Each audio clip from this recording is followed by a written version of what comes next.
आम कहया कथा सरकार निर्वाचन पूर्व सर्वनिम्न भत्ता 3000 टंका दवा कही जीतीगला सबू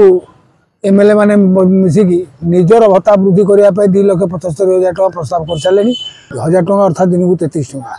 तेणु यही परिप्रेक्षी आम दाबी कर सर्वनिम्न भत्ता 3000 टका करा नचेत आगामी दिन में ओडिशा व्यापक भाव आंदोलन बीजेपी सरकार जो डबल इंजिन सरकार आसो बोली मनमोहन सामल सभापति ये भाषण देले जदि आम मान को तुम भोट दे जितेब 1000 टका जगह आम 3000 टका भत्ता देव 60 वर्ष ऊर्ध किंतु 80 वर्ष ऊर्ध देव 3005 टंका कि बर्तमान सभापति कहले 33 टंका गोटे लोकर खर्च दिन पड़ी ताक 10 टंका है कि गोटे लोक खाइब और पिंध बुढ़ा बुढ़ी एम जो अवस्था चलुँच विधवा तार स्वामी ना से कौ हिसाब से चलुची बर्तमान अच्छे 8-9 मास कि 10 मास सरकार है ये पर्यटन एम चिंता पड़ूनी जो मैंने घरे पड़ी रही 80 वर्ष काम ऊर्ध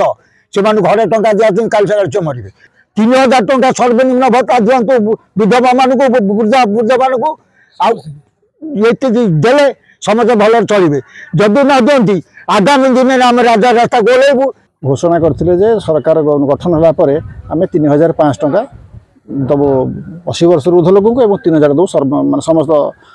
वृद्ध एवं विधवा बार्धक्य अकर्मण को किंतु ताहा एपर्यंत सरकार आज 9 मास पहुँचला कौन से कार्यकारी करना से केवल आज पारादीप नुह सारा ओडिशा रे भत्तावृद्धि अभियान तरफ आंदोलन चली जदि आगामी दिन में सरकार ये बजेट ग्रहण न करती बहुल भाव में